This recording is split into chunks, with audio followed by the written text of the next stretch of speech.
Everyone, सो आज का current affair देख लेते हैं हम लोग 4 तारीख का। तो न्यूज़ में चल रहा है सरफाइसी एक्ट में be amended to allow ARC becoming resolution application in insolvency. Right, तो थोड़ा टेक्निकल टॉपिक है, समझते हैं हम लोग। इसमें सबसे समझने वाली बात जरूरी है आईबीसी और सरफेसी एक्ट के बीच में अंतर। तो IBC is insolvency and bankruptcy code. तो इसके डिफरेंस को समझते हैं हम लोग, तो ऑटोमेटिक टॉपिक जो न्यूज़ में चल रहा है वो समझ में आ जाएगा। तो आईबीसी क्या है? एक लीगल फ्रेमवर्क है टाइम बाउंड इंसॉल्वेंसी रिसोल्यूशन के लिए।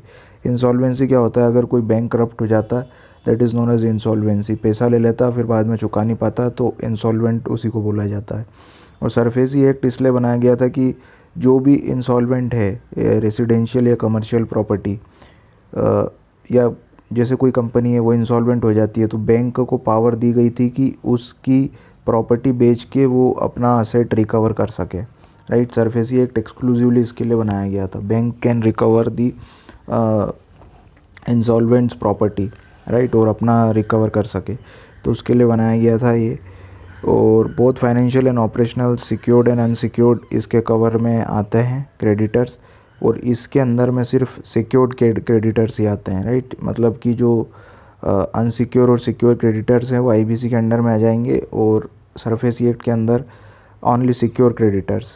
राइट, तो सरफेसी एक्ट लास्ट रिसोर्ट, मतलब आखिरी में यूज़ करने के लिए था, लेकिन आईबीसी आप कैसे भी यूज़ कर सकते हो। और मिनिस्ट्री ऑफ कॉरपोरेट हैंडल करती है आईबीसी को, लेकिन ministry of finance and RBI handle करता है सरफेसी को। क्यों? क्योंकि बैंक से लेना देना है, सिंपल, इसलिए आरबीआई और मिनिस्ट्री ऑफ फाइनेंस। और ये तो छोटी मोटी कंपनियों के लिए भी आ जाएगा। और आईबीसी एक्सक्लूसिवली बनाया गया था एआरसी के लिए। एआरसी होती है असेट रिकंस्ट्रक्शन कंपनी। राइट, कोई asset reconstruction company, that means कहीं लॉस हो गया है तो उसके असेट एक्सक्लूसिवली उसके जो हैंडल करने के लिए असेट रिकंस्ट्रक्शन कंपनी को दे देंगे, और वो सब हैंडल करेगी। और सरफेसी एक्ट जो है वो साइलेंट है किस पे? एआरसी पे। राइट, तो यही बात चल रही कि सरफेसी को अलाउ किया जाए कि नहीं एआरसी को हैंडल करने के लिए।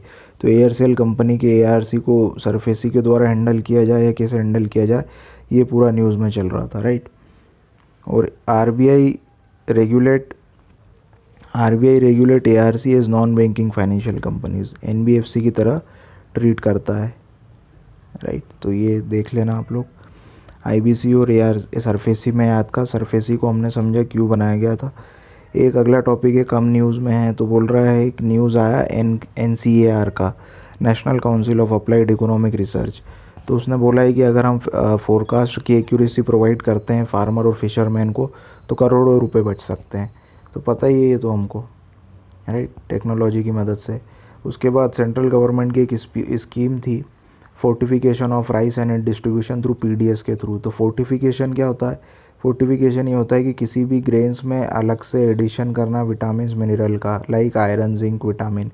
तो इससे क्या होगा? न्यूट्रिशनल कंटेंट बढ़ेगा और न्यूट्रिशनल सिक्योरिटी आएगी इंडिया में। लोगों में जो माल न्यूट्रिशन हो रहा था वो डिक्रीज़ होगा और न्यूट्रिशनल सिक्योरिटी बढ़ेगी। राइट, तो इसी के ऊपर ये स्कीम थी। तो न्यूज़ में इसलिए चल रही थी कि पायलट स्कीम थी, और वो सक्सेसफुल चल रही है, और अब उसको बढ़ाने की बात चल रही है। और department of food and public distribution इसको हैंडल कर रहा है, रनिंग दिस स्कीम। और पीरियड ऑफ पायलट पे थी तो अप्रूव कर दिया 3 साल के लिए। राइट, न्यूट्रिशनल सिक्योरिटी मैंने आपको बताया। और सुप्रीम कोर्ट ने एक अपनी वो बात बोली है कि वो जो राजीव गांधी का असासिनेशन जिस व्यक्ति ने किया था, उसका केस पेंडिंग है गवर्नर के पास फॉर पार्डनिंग के लिए। राइट, तो सुप्रीम कोर्ट बोल रही है कि जल्दी से जल्दी उस पर कराई जाए कार्रवाई। है पार्डनिंग पावर क्या होती है? आर्टिकल 161 में governor has power to grant pardons, reprieves, respite, remission. लेकिन वो डेथ सेंटेंस को पार्डन नहीं कर सकता। राइट, कोई क्राइम हुआ है, उसको अगर इम्प्रिजनमेंट हुई है तो governor can impress pardon that, but can not pardon death sentence. वो डेथ सेंटेंस की पार्डनिंग पावर सिर्फ प्रेसिडेंट के पास है, और ऐसा कोई करता नहीं है, गवर्नर भी नहीं करता, प्रेसिडेंट भी नहीं करता है। और 142 में supreme court has power to any decree for to do complete justice. Right, तो ये न्यूज़ में चल रहा था। और 5G टेक्नोलॉजी से एक न्यूज़ चल रही है, बोल रहा है कि अभी टाइम लगेगा इसको आने में, क्योंकि सेंटर और स्टेट सही तरीके से तैयार नहीं है। बहुत सारी डिफ़िकल्टीज़ आ रही है पॉलिसी को लेके, रिसोर्सेज को लेके, फाइनेंस को लेके। तो ये तो काम का नहीं है, लेकिन 4G और 5G समझ लेते हैं। 5G बहुत एडवांस है, लेटेंसी रेट इसमें कम है, बहुत ही ज़्यादा कम लेटेंसी होगी, डाटा ट्रैफिक ज़्यादा हैंडल कर सकता है, डाटा रेट्स भी इसमें 20 GB पर सेकेंड तक चले जाएंगे। अवेलेबल स्पेक्ट्रम इसको कम लगता था 4G को, इसको थोड़ा सा ज़्यादा लगेगा, राइट। तो टेक्नोलॉजिकल स्पेक्ट्रम बढ़ाना पड़ेगा। कनेक्शन डेंसिटी इसमें कम थी, इसमें बहुत ज़्यादा है, राइट। तो सिग्नल बहुत स्ट्रॉन्ग सिग्नल आएंगे और स्पीड काफ़ी ज़्यादा रहेगी लेटेंसी की वजह से। तो ये बात थी 5G और 4G में। इंडियन पार्लियामेंट्री फोरम होता है एक, उसमें पोर्तुगल के एक पर्सन है ड्यूरेटो प्रेको, वो नए प्रेसिडेंट चुने गए। तो क्या है ये ऑर्गेनाइजेशन, तो बहुत सारी कंट्रीज़ ने मिलकर एक ऑर्गेनाइजेशन बना के रखी है, इंडिया भी उसका मेंबर है। For promoting peace through parliament diplomacy and dialogue, parliament के माध्यम से जो भी अलग अलग कंट्रीज़ की पार्लियामेंट है वो सब पीस प्रोग्रेस की बात करेंगे। Sovereign wealth fund budget, central board of direct taxes जो है मिनिस्ट्री ऑफ फाइनेंस में, उसने टैक्स एग्जेम्पशन दिया है अबू धाबी के सोवरेन वेल्थ फंड को। सोवरेन वेल्थ फंड क्या होता है, स्टेट के ओन फंड रहता है, मनी जनरेशन के लिए किए जाते हैं। तो इंडिया का भी एक सोवरेन वेल्थ फंड है, या फर्स्ट सोवरेन वेल्थ फंड है, that is national investment and infrastructure fund. तो सोवरेन वेल्थ फंड है, तो सोवरेन वेल्थ फंड से हमको बस ये याद रखना है कि स्टेट ओन के फंड रहते हैं, मतलब गवर्नमेंट के रहते हैं, राइट। तो पहला सोवरेन फॉरेन फंड है जिसको 100% टैक्स एग्जेम्पशन दिया है। वो टैक्स एग्जेम्पशन के पीछे पूरी गवर्नमेंट का कुछ ना कुछ फ़ायदा होगा उसमें। तो सेबी ने अलाउ किया है T+1 trade policy, 1 day settlement process, कुछ नहीं स्पीड बढ़ा दी है, राइट। T2 चलती, T+2 चलती, T+1 ट्रेड पॉलिसी चला दी है, तो स्पीड बढ़ाइए, ज़्यादा इंपॉर्टेंट नहीं है, इग्नोर कर दीजिए उसको।